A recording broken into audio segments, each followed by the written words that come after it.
Okay, so I'm going to do a video, there's Bruce over here, simplifying rebar to help you understand how rebar reinforcement works.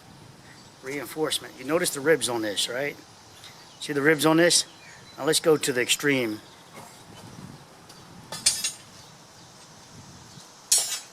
Notice the ribs on this one?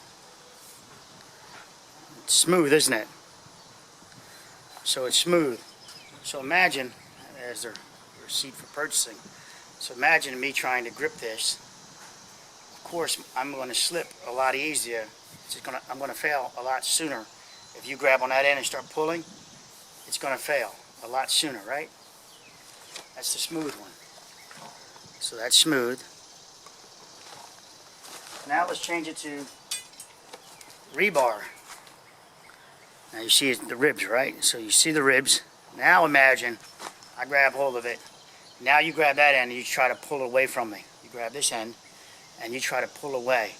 You can see how the ribs in this are going to help me resist you trying to pull away. Well, the same thing with as you load the deck, as you load any okay, so this is made in Turkey for anybody who my international followers. This is the Turkey one. The Portugal guy, I know I'll get you a Portugal steel, but this is the Turkey one. This one's made in Turkey, 60,000. So ½ inch. So now as you try to, of course it can deform, it can flex. Not this piece. I can't flex it that much, but the longer pieces will get will obviously get wavy. But imagine the concrete. Let's see where this one's from. It's Turkey also. So imagine now that concrete's all around here. Not in neutral axis, the center point, if you will. That's the point where it goes from compression to tension theoretically. But I state that no, it's as soon as you have any deflections, you're creating compression and tension, and that could be higher up than the theoretical neutral point where theoretically it changes hands from a compressive side to a tension side. I state that any deflection, you automatically have compression and tension. Think of it like a sheet of paper. Top part of the paper is flexed. That's now in compression, right? It's made shorter, and the underside is tension. And just take it thinner and thinner and thinner. And somewhere someone believes that in the middle is the part where it transfers over. They have a theoretical middle. But even there, you can divide that section into a smaller section, and you would see that even that section in the middle has a compressive and tension side to it. So I state that everything down to the atom levels have compression and tension. That if we don't get deflection, then we don't get failure, period, on anything. If we don't deflect it, we get no failure because we have no deflection. It's all about deflection for me. Now, you make it too rigid, and it's brittle, but that's not what we're talking about here. Concrete is brittle, is rigid. They said it right. So we stop the deflection. Some people believe that the concrete, and I did a video, I was hoping on my other channel, I was hoping that somebody would troll in on me and say, well, that doesn't make sense, that concrete, and I said it to other engineers too, that concrete is not, that rebar is not active until you get a crack in it. Concrete, I find that not to be true. That the stresses are, just because there's no crack in it, doesn't mean the stresses aren't there. The stresses are there where the crack is presenting.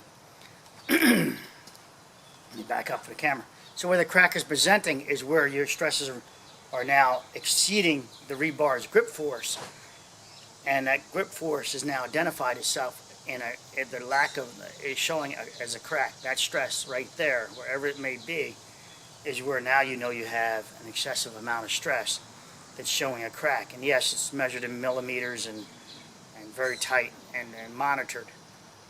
But our grip force is increased with rebar, right? So rebar, I can grip. So same thing with concrete, the concrete paste and mortar around it. It can hold it better. As opposed to this thin piece of, as opposed to this smooth piece of rod. The smooth piece of rod that will just slide. So it will just slide. We don't want that, right? We don't want it just to slide. We want the grip. And so you just don't use one piece, you use multiple pieces depending on it. Now, it's called pull-out test, is the when you put a tool on the end of the rebar, a wedge, and you after it's placed in the concrete, and then you try to remove it, and at some point it's going to burst, and that shows that you can remove it. That will tell you the ultimate strength of the interaction of the concrete and the rebar.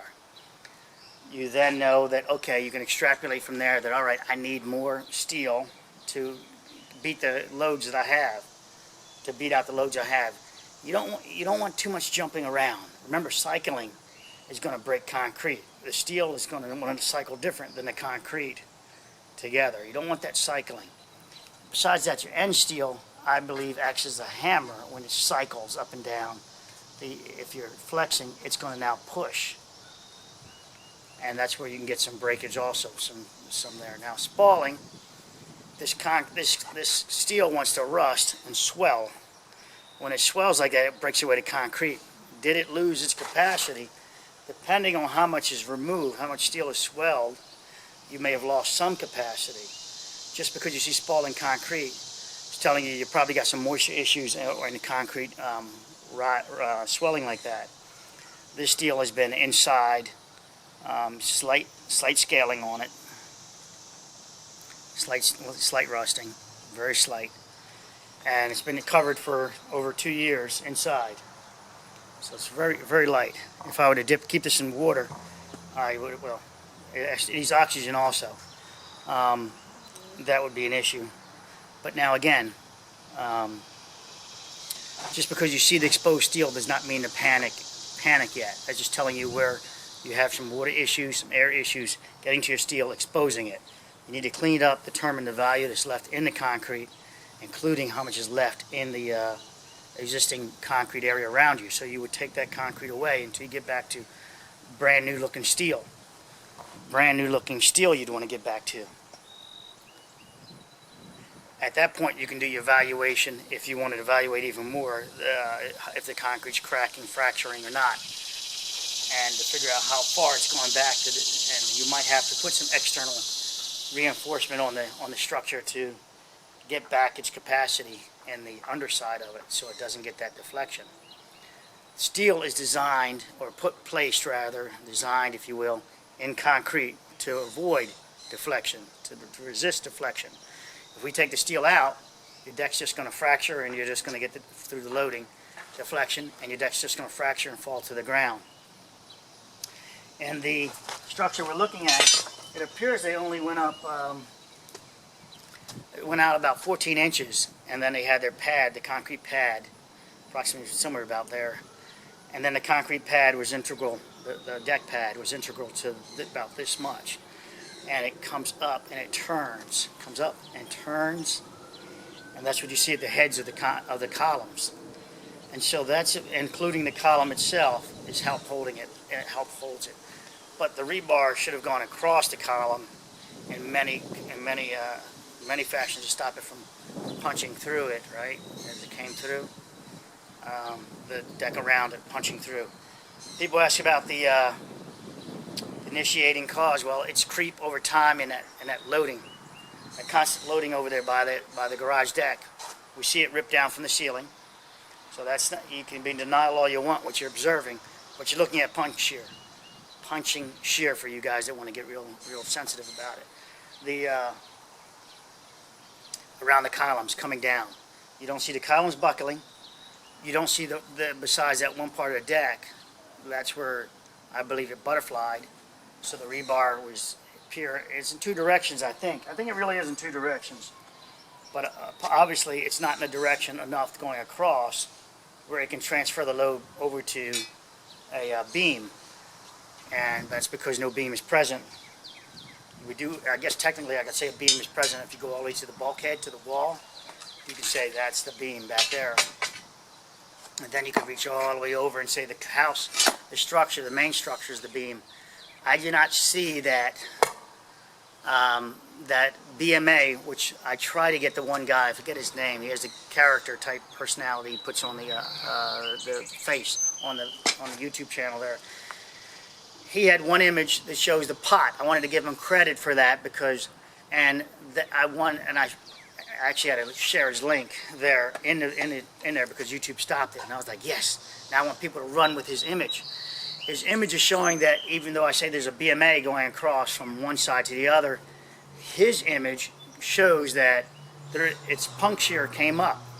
If that was a BMA, it was supposed to be integral with the pier, but there is no BMA on top of that pier. So at one point, the intentions of showing drawings of BMA, but in reality, there is no BMA going from one side to the other. But as I stated in the video, I gave away a little bit of it in my trigger video with Mark. I said that it doesn't matter how you get to, it doesn't matter how you get from one side to the other, whether you get there from steel connecting or from just a concrete slab. I chose those words specifically because I knew that per the data that I could find online that there was probably no BMA from the lady from the garage going across from one wall pretty much all the way over to the existing structure. But we still get there because I can't pull on this end without pulling on the end of my left hand, right? So I'm only pulling on the right hand right now. That's it. So I can't pull on one end without pulling on the other one. It's a tug of war. But in this case, the tug of war happens as puncture happens, as one side, as it punctures in the middle. Let's see if I can do the video right.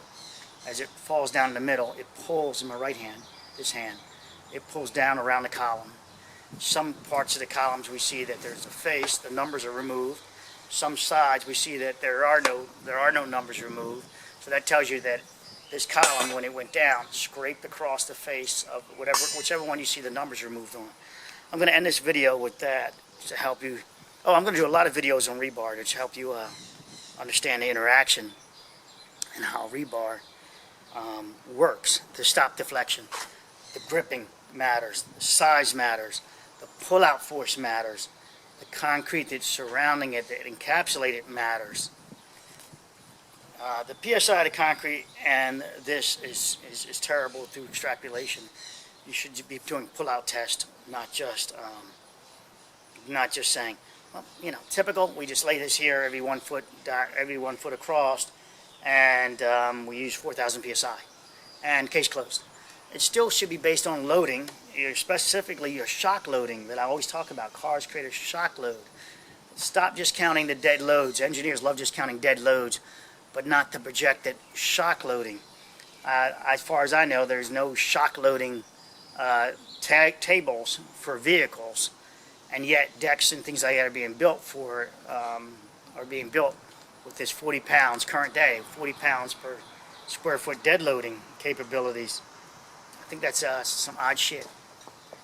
That's just shock. So here it is, I'm holding this, and then you jerk on it. All right, I resist it, but you keep doing that enough, and I showed you in the video, you cycle it enough, and eventually my grip gets weaker, or the concrete swells, and now my grip is weaker because now my concrete's swelling, I have less of a grip.